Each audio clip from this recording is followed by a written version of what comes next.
થાઇરોઇડનો problem છે અને તમે ગર્ભવતી છો તો આ સિચ્યુએશન બહુ જ ઇમ્પોર્ટન્ટ છે, કેમ કે ગર્ભાવસ્થા બહુ જ પ્રેશિયસ છે અને સાથે સાથે થાઇરોઇડ એટલું જ ઇમ્પોર્ટન્ટ. તો ગર્ભવતી મહિલાઓમાં થાઇરોઇડ વખતે શું ખાસ ખ્યાલ રાખવું જોઈએ એ આજના આપણા વિડીયોમાં ખાસ આપણે વાત કરવાના છીએ. નમસ્તે દર્શકો, સ્વાગત છે તમારું મારી આ યુટ્યુબ ચેનલ ઉપર. હું છું તમારી હોસ્ટ ડૉક્ટર તન્વી મયુર પટેલ, મુંબઈથી.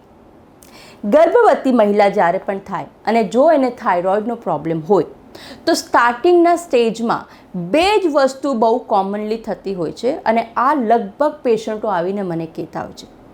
પહેલી સિચ્યુએશન, થાઇરોઇડ પહેલાં રેગ્યુલર હતો, કંટ્રોલમાં હતો, વ્યવસ્થિત હતો અને અચાનક હવે ગર્ભવતી થયા એટલે લોહીની ટેસ્ટો કરી સાથે સાથે થાઇરોઇડની પણ કરાવી લીધી અને જોયું કે TSH બહુ વધી ગયો. તો પેશન્ટ થઈ ગયું કન્ફ્યુઝ, ડરી ગયું કે અરે આ કેવી રીતે થઈ ગયું.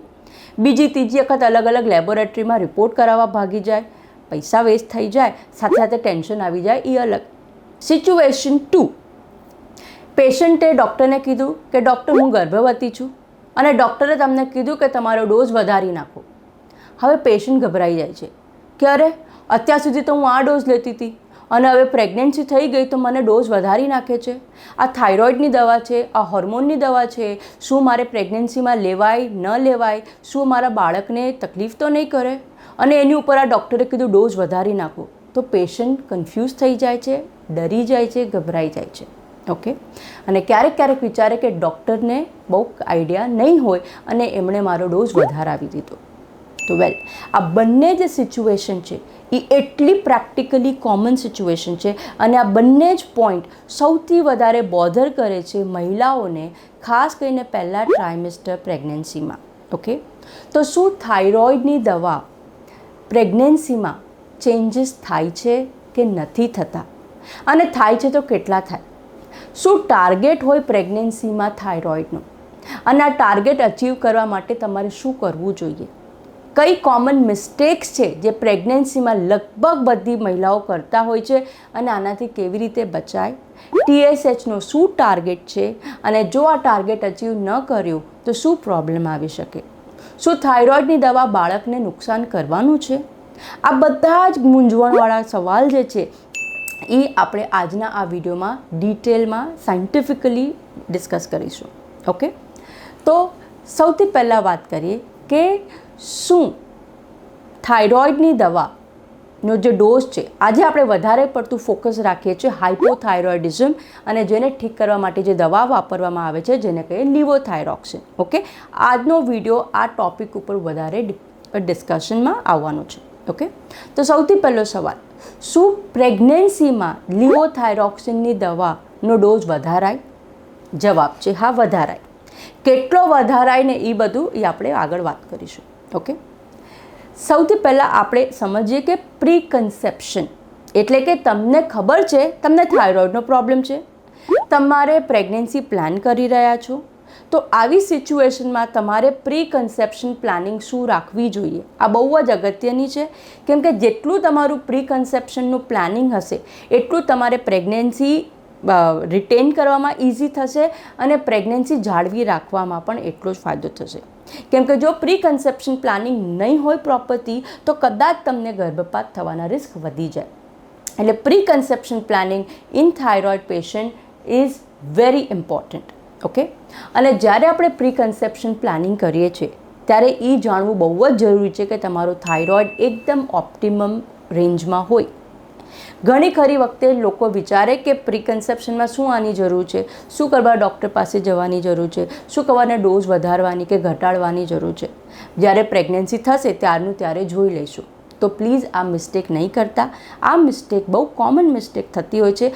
અચાનક મહિલા ગર્ભવતી થઈ જાય અને પછી બધા ટેન્શનમાં આવી જાય. એટલે પ્રી કન્સેપ્શન પ્લાનિંગ બહુ જ વધારે અગત્યની છે. ઓકે, હવે આપણે સમજીએ કે બેસિક્સ તરફ. શું છે બેસિક્સ ઓફ ધ થાઇરોઇડની ગ્લેન્ડનું? જો એક વખત તમે ગર્ભવતી થઈ ગયા, તમારા બાળક જે અંદર હજી એમ્બ્રિયોનિક સ્ટેજમાં છે, આપણે વાત કરીએ છીએ પહેલું જ ટ્રાઇમેસ્ટર એટલે પહેલાં 12 અઠવાડિયા. ઓકે, પહેલાં 12 અઠવાડિયા સુધીમાં બાળકનું એટલે એમ્બ્રિયોનું જે થાઇરોઇડનું જે ગ્લેન્ડનું ડેવલપમેન્ટ એટલું પ્રોપર નથી હોતું, અને એટલા માટે જ જે થાઇરોઇડની જે હોર્મોન જે છે T3 અને T4, આ હોર્મોન માતાના પ્લાસેન્ટા દ્વારા બાળક સુધી પહોંચે છે, અને બાળક આખું ડિપેન્ડ હોય છે મધર ઉપર થાઇરોઇડના હોર્મોન માટે, ખાસ કરીને પહેલાં 12 અઠવાડિયા. એટલે એમ સમજી લો કે પહેલાં 12 અઠવાડિયા બાળક આખું તમારા પર ડિપેન્ડ છે. હવે આ થાઇરોઇડનો હોર્મોન જો અગર બાળકને નહીં મળે તો બાળકના ઓર્ગન ડેવલપમેન્ટ નહીં થાય. પહેલાં 12 અઠવાડિયા ઓર્ગેનોજેનેસિસ સૌથી વધારે થતું હોય છે, એમાં કોમ્પ્રોમાઇઝેશન આવી શકે. બીજું, બાળકનું brain development, neurological system development પર પણ અસર આવી શકે છે. અને એટલા માટે જ પહેલાંના 12 અઠવાડિયા એટલે કે પહેલાંના 3 મહિના તમે કહી શકો કે ફર્સ્ટ ટ્રાઇમેસ્ટર થાઇરોઇડ માટે બહુ જ અગત્યના છે. ઓકે, તો આ થઈ ગયું બેસિક્સ. હવે આપણે વધીએ કે મેઇન એનું સાયન્સ શું છે, શું કરવાને થાઇરોઇડ હોર્મોનમાં પરિવર્તન આવે છે જ્યારે પણ મહિલા ગર્ભવતી હોય ત્યારે. એની પાછળ ઘણા બધા કારણો છે. સૌથી પહેલું કારણ છે ઇસ્ટ્રોજન. જી હા, જ્યારે પણ મહિલા ગર્ભવતી થાય એટલે શરીરમાં ઇસ્ટ્રોજન હોર્મોનની માત્રા વધવા માંડે. ઓકે, અને આ જે ઇસ્ટ્રોજન હોર્મોન જે છે એ આપણા શરીરમાં એક પ્રોટીન હોય છે જેને કહીએ છીએ થાઇરોઇડ બાઇન્ડિંગ ગ્લોબ્યુલિન TBG. ઓકે, એને પણ વધારે છે. ઓકે, હવે આ જે થાઇરોઇડ બાઇન્ડિંગ ગ્લોબ્યુલિન છે ને, બહુ સાદી ભાષામાં એમ કહી શકીએ કે એક સ્પોન્જ છે. ઓકે, સ્પોન્જ પર આપણે પાણી નાખીએ તો શું કરે, એ બધું પાણી ચૂસી લે, હે ને. તો આ જે થાઇરોઇડ બાઇન્ડિંગ ગ્લોબ્યુલિન, એનું નામ જ કે છે કે કામ શું કરવાનું છે, થાઇરોઇડને બાઇન્ડ એટલે કે એટેચ કરવાનું છે. ઓકે, તો આ થાઇરોઇડ બાઇન્ડિંગ ગ્લોબ્યુલિન જે છે એ થાઇરોઇડ હોર્મોનને એટેચ કરી લે. તો એને લીધે શું થવાનું, જે થાઇરોઇડ લોહીમાં ફરી રહ્યો હતો એ બધો આ પ્રોટીનની હારે એટેચ થઈ ગયો. તો હવે ફ્રીવાળો જે થાઇરોઇડનો હોર્મોન જે છે એની સંખ્યા ઘટી ગઈ. લેટ મી ટેલ યુ, જે ફ્રી હોર્મોન જે હોય થાઇરોઇડનો એ સૌથી વધારે એક્ટિવ હોર્મોન હોય છે. ઓકે, અને આ જે ફ્રી હોર્મોન જે અવેલેબલ નથી હવે, તો એને આપણે કેવી રીતે અવેલેબલ કરી શકીએ? તો બેસ્ટ ઓપ્શન, સરળ ઓપ્શન એ જ છે કે આપણે થાઇરોઇડ હોર્મોનની દવાનો જે પાવર જે છે એને વધારી દઈએ, એટલે ઓવરઓલ થાઇરોઇડ હોર્મોન અવેલેબલ થશે તો ફ્રી હોર્મોનની માત્રા ઓટોમેટિકલી વધશે. ઓકે, આ એક કારણ છે વધુ પડતું ઇસ્ટ્રોજન અને વધુ પડતું થાઇરોઇડ બાઇન્ડિંગ ગ્લોબ્યુલિન, જેને લીધે હોર્મોનની જરૂરત વધારે પડી જાય. Let me tell you, oestrogen અને થાઇરોઇડ બાઇન્ડિંગ ગ્લોબ્યુલિનની સંખ્યા વધવાની એક નોર્મલ ફિઝિયોલોજિકલ ચેન્જીસ છે ડ્યુરિંગ ધ પ્રેગ્નન્સી. આને આપણે અટકાવી ન શકીએ તો આપણે શું કરી શકીએ, આપણે હોર્મોનની દવાનો પાવરમાં ફેરફાર કરી શકીએ. ઓકે, બીજું જે સાયન્સ જે છે એ છે કે HCG hormone. Okay, HCG hormone એટલે કે હ્યુમન કોરિયોનિક ગોનાડોટ્રોપિન. આ એક પ્રકારનું હોર્મોન છે જે ગર્ભાવસ્થા દરમિયાન વધે છે. આઈ એમ શ્યોર તમે બધાએ સાંભળ્યું હશે કે પ્રેગ્નન્સીની ટેસ્ટ કરવા માટે પેશાબની ઓલી કિટ આવે છે. તો આ જે કિટ જે છે એ શું ડિટેક્ટ કરે છે, એ કિટ ડિટેક્ટ કરે છે કે મહિલાના પેશાબમાં કેટલું HCG હોર્મોન છે. ઓકે, તો આ જે HCG હોર્મોન જે છે ને એ મોલિક્યુલ સ્ટ્રક્ચર વાઇઝ આપણું જે બ્રેનનું જે TSH હોર્મોન છે એને કાફી સિમિલર છે. ઓકે, તો HCG અને TSH they both are quite similar two one another. અને એને લીધે જેવું શરીરમાં HCG વધ્યું તો આ HCG થાઇરોઇડની ગ્રંથિ સમજી નથી શકતું કે HCG છે કે TSH છે, એટલે શું કરશે, એ સિગ્નલ આપશે થાઇરોઇડને, અને થાઇરોઇડની ગ્રંથિ વધારેમાં વધારે આવા હોર્મોન બનાવવા માંડે. તો થાઇરોઇડનું હોર્મોન પ્રોડક્શન વધે અને એ બાયોલોજિકલ ફીડબેકના રિલેટેડ TSHનું લેવલ ઘટી જાય. ઘણી ખરી વખતે પેશન્ટો જ્યારે થાઇરોઇડની રિપોર્ટ કરાવે ફર્સ્ટ ટ્રાઇમેસ્ટરમાં તો TSHનું લેવલ ઘણું ઓછું આવે છે અને કન્ફ્યુઝ થઈ જાય છે કે શું આ હાઇપર થાઇરોઇડ તો નથી. અગેન આ એક ફિઝિયોલોજિકલ ચેન્જ છે. તો આવા સિચ્યુએશનમાં ડાયરેક્ટલી કોઈ કન્ક્લુઝન પર આવવા કરતાં આપણે ઓફકોર્સ ડૉક્ટર જે થાઇરોઇડના નિષ્ણાત ડૉક્ટર છે એની સાથે કન્સલ્ટ કરવું જરૂરી થઈ જાય. ઓકે, ત્રીજી મેકેનિઝમ છે એ છે કે કિડની. ઓકે, પ્રેગ્નન્સી દરમિયાન જે કિડનીનું કાર્ય, એનું ફિલ્ટરેશનનું કાર્ય બહુ વધી જાય. અને એને લીધે જ શરીરની અંદર આયોડિન, થાઇરોઇડના હોર્મોન બહુ વધારે ફાસ્ટ ફિલ્ટર થવા માંડે અને એટલા માટે થાઇરોઇડ હોર્મોનની જરૂરત પણ પ્રેગ્નન્સીમાં વધી જાય છે. ઓકે, અને ચોથું છે એ છે કે મેટાબોલિક મેરેથોન. જી હા, જ્યારે પ્રેગ્નન્સી છે ત્યારે માતાનું બોડી ભલે એક છે પણ અંદર 2 સેપરેટ મેટાબોલિક ઓર્ગન્સ ચાલી રહ્યા છે. એક તો છે મધર અને બીજું છે એમ્બ્રિયોનિક ફીટસ એટલે કે નવજાત બાળક. ઓકે, તો આ બંનેનું મેટાબોલિક ઓર્ગન અંદર ડેવલપ થઈ રહ્યું છે અને at that time blood volume જે છે એ લગભગ 50% જેટલું વધી જાય છે. તો આવા સ્ટેજમાં પણ થાઇરોઇડ હોર્મોનની જરૂરત વધી જાય છે. તો આ મેઇન 4 કારણો છે જેને લીધે થાઇરોઇડ હોર્મોનની જરૂરત પ્રેગ્નન્સીમાં વધી જાય છે અને એમાં ચેન્જીસ આવે છે. ઓકે, હવે આપણે વાત કરીએ કે ડોઝ કેટલું ફેરફાર કરવું પડે. ઓકે, હવે ડોઝની વધવાનું તો આપણને સમજ્યું, પણ હવે એને ફેરફાર કેવી રીતે કરાય? તો ઓફકોર્સ જે ફેરફાર જે છે એ તમારા ટ્રીટિંગ ડૉક્ટર કરશે. આ ફેરફાર તમારે પોતે નથી કરવાનું, કેમ કે પ્રેગ્નન્સી બહુ ક્રિટિકલ સ્ટેજ છે. સેલ્ફ મેડિકેશન અને સેલ્ફ ડોઝ એડજસ્ટમેન્ટ એડવાઇઝેબલ નથી. Okay, as per 2017 American thyroid એસોસિએશનના પ્રમાણે જેવું પણ ખબર પડે કે મહિલાને પ્રેગ્નન્સી છે, લગભગ 25થી 50% જેટલો થાઇરોઇડ હોર્મોનનો ડોઝમાં ફેરફાર આવી જાય છે. ઓકે, એટલે શરૂઆતના સ્ટેજમાં જ્યારે તમને ડૉક્ટરની એપોઇન્ટમેન્ટ નથી મળી કાં તો તમારું બ્લડ ટેસ્ટ નથી થયું, તો એવા સમયે ટેમ્પરરી એટલે થોડાક ટાઈમ માટે તમે આ દવા જે છે અઠવાડિયામાં 2 ગોળી વધારી શકો. ઓકે, એટલે સમજો એક્ઝામ્પલ તરીકે તમે 25 પાવરની ગોળી રોજ લેતા હતા સોમવારથી સોમવાર. ઓકે, તો અઠવાડિયામાં કોઈ પણ 2 દિવસ તમે 25ની 2 ગોળી વધારી નાખજો. ત્યાં નિયરલી લગભગ 25થી 35% જેટલું ડોઝનું ઇન્ક્રીમેન્ટ થાય છે. આ ટેમ્પરરી છે જ્યાં સુધી તમને તમારા ટ્રીટિંગ ડૉક્ટર એક્ઝેક્ટલી એડવાઇઝ ન કરે ત્યાં સુધી. ઓકે, ખાસ કરીને અગર એવી મહિલા જેની પહેલાં કોઈ કારણોવશ થાઇરોઇડની સર્જરી થઈ હતી કાં તો પછી રેડિયો એક્ટિવ આયોડિનની થેરેપીમાં અંડરગો કર્યા છો, તો એવા કેસીસમાં થાઇરોઇડ હોર્મોનનું ઇન્ક્રીમેન્ટ કદાચ આનાથી વધારે પણ જોઈએ. એટલે આવા સ્ટેજીસમાં ક્લોઝ મોનિટરિંગ ઓર વધારે પડતું ફરજિયાત છે અને જરૂરત છે. ઓકે, એટલે આવા કેસીસને થોડું વધારે સેન્સિટિવલી રાખવાની જરૂર છે.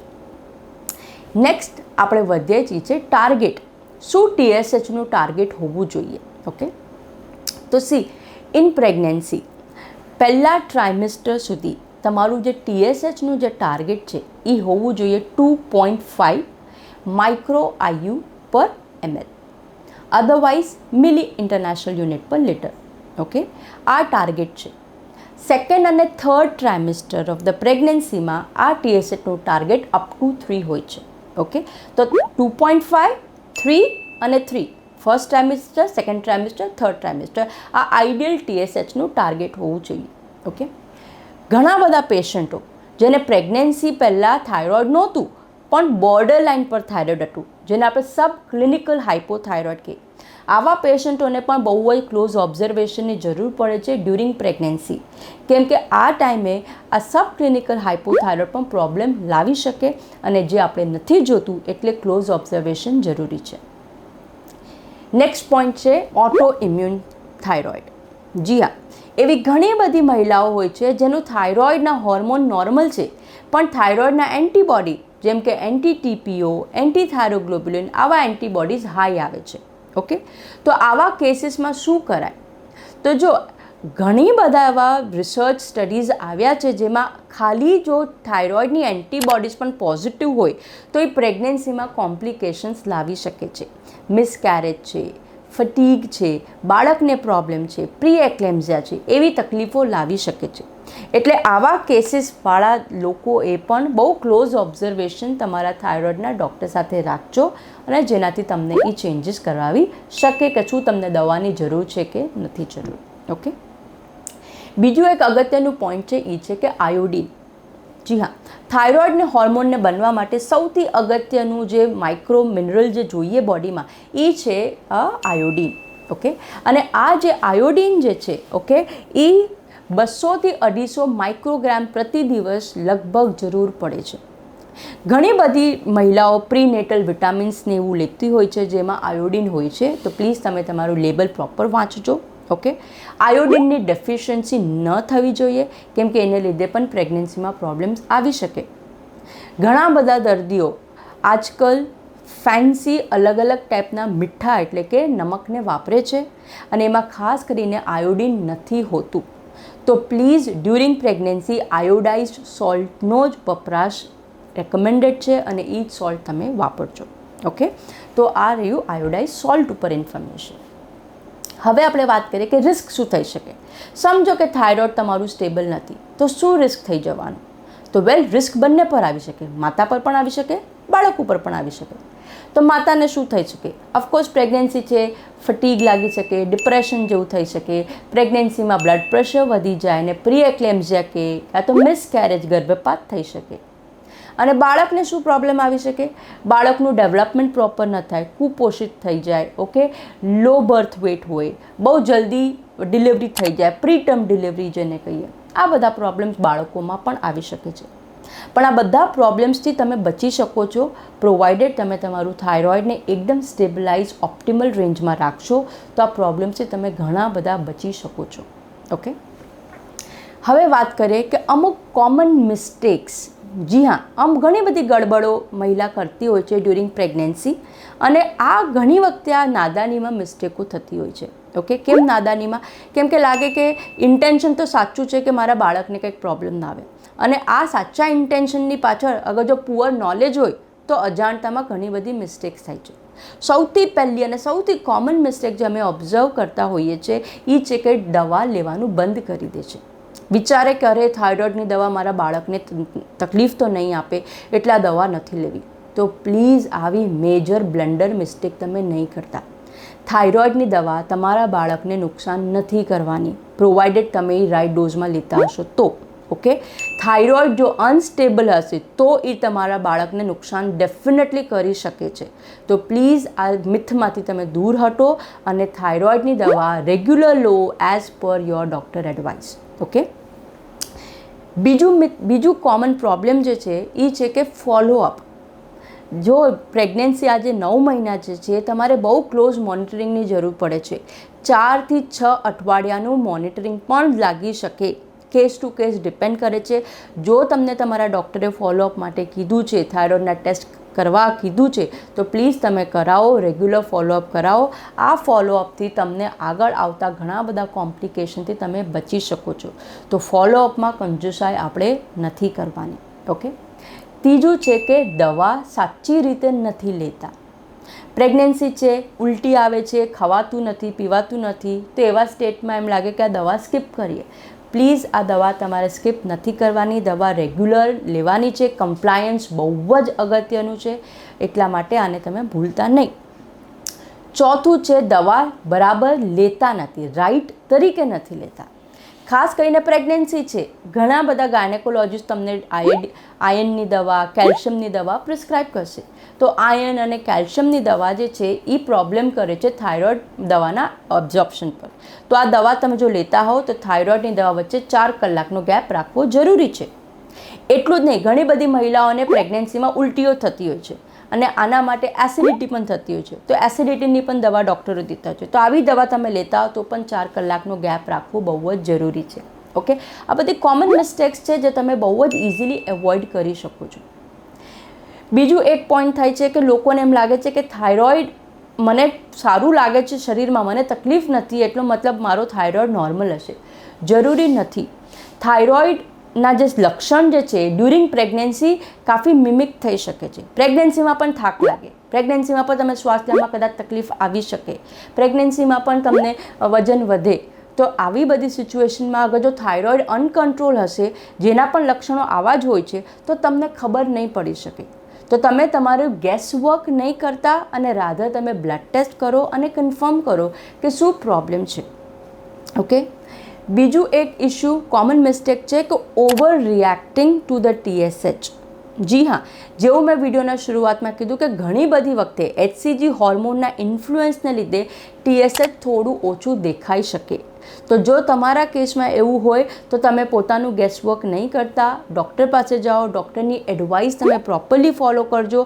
ઘણી વખતે અમે એવું જોયું છે કે આવા લો TSHને લોકો બીજી દવાથી નોટ લિવોથાયરોક્સિન, બીજી હાઇપરથાઇરોઇડની દવાઓ લેવા માંડે છે, જે પ્રોબ્લેમ કરી શકે. તો પ્લીઝ તમે આને પ્રોપરલી મેનેજ કરો, બહુ જ અગત્યનું છે. ઓકે, નેક્સ્ટ પોઈન્ટ છે પોસ્ટપાર્ટમ. જી હા, ઘણી બધી લેડીઝો પૂછતી રહેતી હોય છે વિડીયોના કોમેન્ટમાં, ડૉક્ટર દવાને ડિલિવરી પછી શું? તો જો લગભગ ડિલિવરી પછી જે બધા હોર્મોનલ ચેન્જીસ હતા એ પાછા રિવર્સ થઈ ગયા. તો જે તમારો ડોઝ જે પહેલાં ગર્ભાવસ્થા પહેલાં હતું એ પ્રી કન્સેપ્શન ડોઝ લગભગ આવી જાય છે. ઓકે, પણ ઓફકોર્સ આવા કેસીસમાં પણ તમારે ક્લોઝ મોનિટરિંગ કરવાની જરૂર છે. પોસ્ટપાર્ટમ 6 અઠવાડિયા પછી ટેસ્ટ કરવી બહુ જ જરૂરત છે. ઓકે, આ જે ટેસ્ટ જે છે એનાથી આપણને ઘણું બધું ખબર પડી શકે છે. ઘણી બધી મહિલાઓને પોસ્ટપાર્ટમ થાઇરોઇડાઇટિસ થાય છે, જેને લીધે ઘણી વખતે પોસ્ટપાર્ટમ ડિપ્રેશન પણ થઈ શકે. તો આવી બધી વસ્તુથી તમે બચી શકો છો. એટલું જ નહીં, ઘણી ખરી વખતે લોકો શું કહે છે, ડિલિવરી થઈ ગઈ એટલે હવે બાળકમાં એટલા મશગુલ થઈ ગયા કે પોતાની હેલ્થને અને પોતાના થાઇરોઇડને ભૂલી જાય છે, અને જે દવા ડ્યુરિંગ પ્રેગ્નન્સી લેતા હતા એ દવા કન્ટિન્યુ કરે છે. તો પોસ્ટ ડિલિવરી ડોઝ પાછો ચેન્જ થાય છે. Over consumption of the dose તમને તકલીફ કરી શકે છે, તમે હાઇપરથાઇરોઇડ સ્ટેટમાં જઈ શકો છો. ઓકે, તો આ બધી સિચ્યુએશન અને આ બધી મિસ્ટેક્સ તમારે એવોઇડ કરવી જોઈએ. એટલે જ postpartum go back to your previous dose. 6 અઠવાડિયા પછી થાઇરોઇડની ટેસ્ટ કરાવો, ડૉક્ટરની એડવાઇસ લો, અને સેમ ડોઝ ડ્યુરિંગ પ્રેગ્નન્સી હતું એ ડોઝ તમે નહીં લેતા. આવી બધી જો તમે વસ્તુઓ ધ્યાનમાં રાખશો તો તમારી પ્રેગ્નન્સી બહુ જ સ્મૂથ રહેશે, કોઈ કોમ્પ્લિકેશન નહીં આવે તમને પણ અને તમારા બાળકને. ઓકે, આઈ હોપ આજનો વિડીયો તમને હેલ્પફુલ થયો. અને જો આ વિડીયો તમે કોઈ એવી મહિલાને ઓળખો છો જે પ્રેગ્નન્સી છે, જે પ્રેગ્નન્ટ છે અને તમને ખબર છે કે જેને થાઇરોઇડ છે, એને તમે ડેફિનેટલી શેર કરજો. જો વિડીયો પસંદ આવ્યો હોય તો લાઇક બટન પર ક્લિક કરજો. જો તમારા પોતાના નિજી કોઈ સવાલ હોય તો નીચે કોમેન્ટ બોક્સમાં લખો. હું કોશિશ કરીશ તમારા કોમેન્ટને વાંચી અને એનો જવાબ આપું. ઓકે, આપણે પાછા મળશું બીજા કોઈ અગત્યના વિડીયો સાથે. ત્યાં સુધી તમે તમારા સ્વાસ્થ્યનું ખ્યાલ રાખો. નમસ્તે.